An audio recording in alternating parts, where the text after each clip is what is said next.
Ligji I ri për rivlerësimin e pasurive të paluajshme pritet të hyjë në fuqi në 22 janar të këtij viti, por çfarë efektesh do të ketë për investitorët, familjen apo dhe për dinamikën e tregut në tërësi? Do ta flasim këtë temë në episodin e sotëm të podcastit ton Business Plus me drejtorin ekzekutiv të shoqatës kombëtare të agjentëve të pasurive të paluajshme, zotin Reinaldo Pipiria. Përshëndetje. Përshëndetje, kënaqësi të jemi ju. Edhe për ne mendojmë që kjo është një temë që përveç diskutimeve që has patjetër dhe interesi publik për ta ditur është I gjerë, kështu që cilat do të ishin efektet e pritshme të ligjit të ri?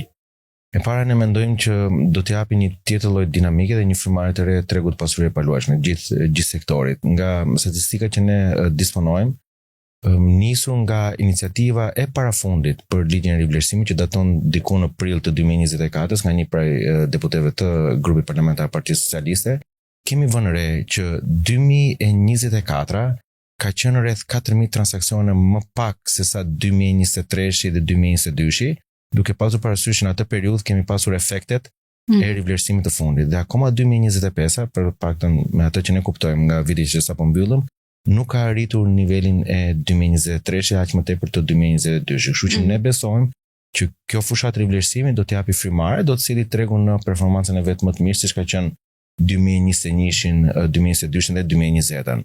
Në të njëjtën kohë do të japi mundësi shqiptarëve, pak nga disa llogaritje që kemi bërë, të kursejnë mesatarisht midis 5.000 deri në 15.000 euro për sa I përket çdo transaksioni me pasuritë e paluajshme, për shkak se prona do të rivlerësohet.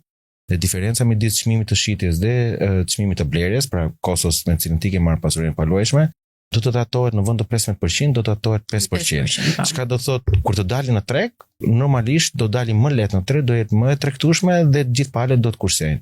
Dhe e treta, besoj që në arkën e shtetit, për shkak të sa herë që kemi një ulje të tatimit transaksione pasurive të paluajshme, kemi një zgjerim të bazës që paguan, kemi prona të reja që në treg, kemi më pak evazion, më pak shmangje të detyrime, mendojmë që do të ketë më shumë para, që në vlerësimet tona flitet diku te 30-40 milionë euro, të cilët duhet të jenë plus në arkën e shtetit vetëm nga procesi I rivlerësimit.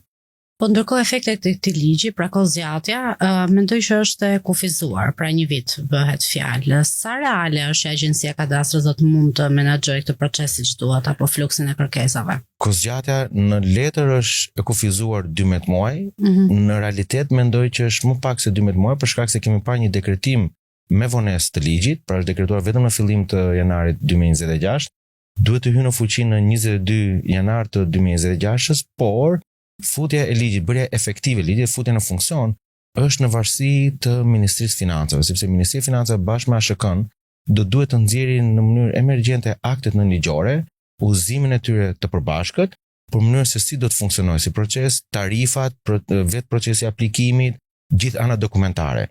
Kështu që pa dalë udhëzimi, ne mund të themi që tashmë jemi 22 ditë me vonesë, pra nuk kemi më 12 muaj, po jemi më pak se 12 muaj, mendoni që pa dalë udhëzimi, nëse nuk del udhëzimi brenda datës 22, atëherë koha sa vjen edhe shkurtohet. A është realiste si periudhë? Ne kemi thënë që është shumë pak një vit. Madje ne gjithë kohës, së paktën për 4-5 vitet e fundit, kemi thënë që duhet të rishikohet e gjithë skema e tatimit mbi transaksionet e pasurive të paluajshme, sepse nuk mund të vazhdosh afatgjatë me fushata, sepse shkakton stres dhe ngarkesë brenda ASHK-s, stres dhe ngarkesë në treg, edhe shmangje të detyrimeve.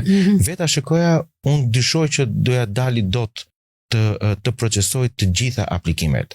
Kjo është arsye pse është lënë një 3 mujosh në 2027, midis 1 janarit dhe 31 marsit 2027, që ASHK të mund të ketë pak kohë të procesoj aplikimet e prapambetura dhe të mund të paguajnë, për nga qytetarët që të mund përfitojnë. Por nëse ne flasim sot, duke pasur gjithë dinamikën e tregut, edhe të sektorit të ndërtimit, ne vëmë re që numri I pronave të cilave kategorizohet që mund të përfitojnë nga procesi I rivlerësimit është shumë më I madh se sa në fushat e mëhershme.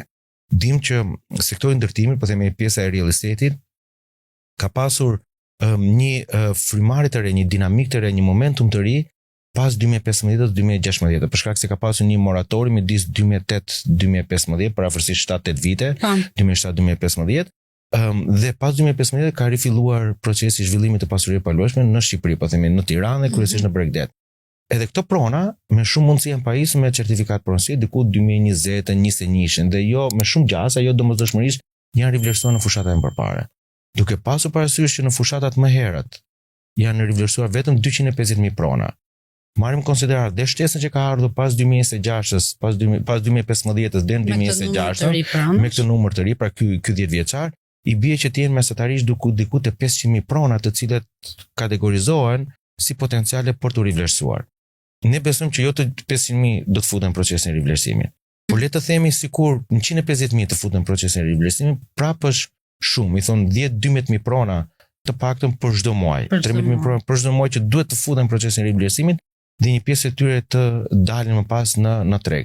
Nga statistika që ne zotrojmë, dim që deri në fund të 2025-s janë rreth 5.500 kontrata, po themi deri në ditën e sotme, kontrata premtimi, të cilat janë gati duke pritur për procesin e rivlerësimit. Kështu që vetëm në janar duhet të ishin rivlerësuar, deri në fund janar duhet të rivlerësohen 5.500 prona.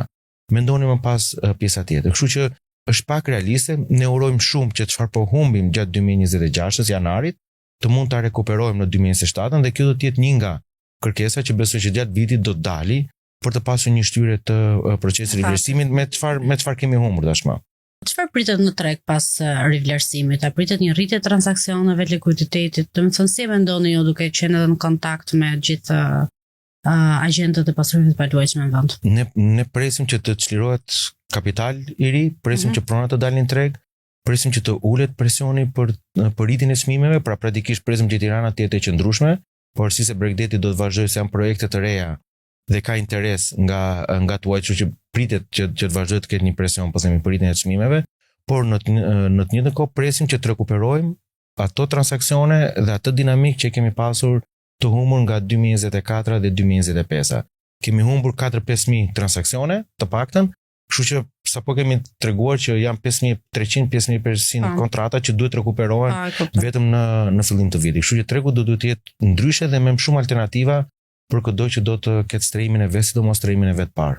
Për te ligjit, ajo pyetja $1 milion, a pritet një ulje çmimesh në tregun e pasurive të paluajtshme në vend? Unë besoj që pritet qëndrueshmëri e çmimeve në tregun e pasurive të paluajtshme, por jo një ulje. Të paktën nuk ka asnjë sinjal që do të ketë një ulje të tregut.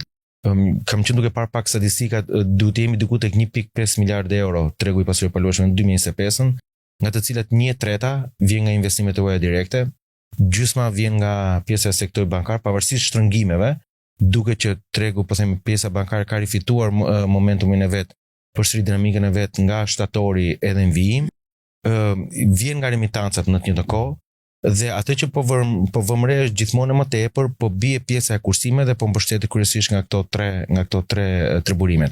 Pra, kanë fituar më shumë terren blerësit e huaj dhe kjo është një shenjë pozitive në një kohë sepse ka ekspozuar vendin ndaj mundësive. Po, është shumë reale kjo. Si parashikoni që rivlerësimi të ndikojë në çmimet e referencë të zonave të ndryshme, si urbane ashtu edhe bregdetare në vend? Mendoj që procesi i rivlerësimit, nëse nuk do të ishte lidhur gabimisht me çmimet e reja të referencës, do të kishte shumë të dhëna dhe një vendimarrje më shëndetshme në afatgjat për këtë temë, për këtë princip për sa i përket pjesës së çmimit të referencave. Fatkeqësisht është lidhur me çmimin e referencave, kështu që do të ketë zero efekt, sepse çmimit e referencave do duhet të hyjnë në fuqi paralelisht me rivlerësimin dhe mund të rishikohen, besoj, vetëm në 2028 edhe në vijim. Atë që ne kemi sugjeruar gjithë kohës ka qenë procesi. Por kur mbaroj gjithë procesi, kur të vendoset në funksion kadastra fiskale. Pra deri në 2028 nuk kemi një ndryshim të taksave mbi pasurinë e paluajtshme, deri në 2028 nuk kemi një kadastër fiskale e cila do të hyjë në fuqi dhe do të ndikojë të gjithë sistemin. Pra kadastra fiskale në këto 2 vite, 2026-2027, do të popullohet me të dhëna. Një pjesë të dhënave mundet të merren nga rivlerësimi pasi të kenë mbaruar, po themi vetëm fundi 2027-s mund të jenë të qarta efekti që vjen nga rivlerësimi, por për këto 2 vite nuk do të ketë. Ndërkohë që përqasja jon ka qenë që të jetë në fuqi procesi i rivlerësimit, madje të hynte në fuqi të ishte efektiv që në shtator-tetor të 2025-s, të mund të fillonin të mblidhin gjithmonë më tepër të dhëna reale nga tregu dhe më pas të merrnin vendim për çmimet e referencës se sa do të ishin.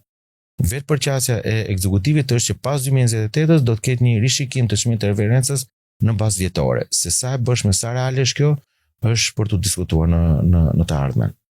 Rinaldo, nëse do të jepje një këshill një investitori apo dhe një familje në ditët e sotme. Çfarë do të thojë? A është ky momenti i duhur për të rivlerësuar pronën, për të bler apo për të pritur? Është momenti i duhur për dy të parat. Nëse keni kursimet e hequra mënjan, vendosin në procesin e rivlerësimit, rivlerësoni pasurinë e paluajshme, sepse një pasuri e paluajshme e rivlerësuar është një aset i cili bëhet likuid shumë shpejt, është i tregtueshëm shumë kollaj dhe mund të shërbejë më mirë në të papritur që sjell jeta në Shqipëri. Pra ne nuk e dim ku do të jemi pas një viti, pas 2 vitës, qoftë oferta pune, qoftë ana shëndetësore. Dhe pasuria e paluajshme është aset të cilin ti ke nevojë siç e ke investuar, në disa momente ta nxjerrësh në treg. Kur ti e ke të parë vlerësuar, e ke shumë të vështirë nxjerrë në treg, sepse në çdo moment ti do të kesh një bar 15%. Po patë 15% tatim, bëhet më pak e tregtueshme, më pak konkurrente, bëhet më e shtrenjtë dhe e humb interesin në treg. E dyta është nëse keni ndërmend të bleni, ky është momenti. Pse? Sepse do të kurseni 5 deri në 15.000 euro në çdo transakcion. Ato taksa që do të ngarkoheshin mbi çmimin final, sot do t'i kurseni, ndoshta do t'i keni në përdorim për të bërë një mobilim apo për bërë një restaurim të pasurisë paluajshme.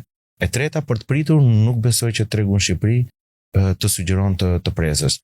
Në momentin që tregu ecën me këto dinamika, në momentin që fiton më shumë siguri për sa i përket anës ligjore, siguri për sa i përket procesit të integrimit në Bashkimin Evropian, nuk besoj që do të kemi ulje çmime, kështu që nuk mund të sugjeroj për të pritur.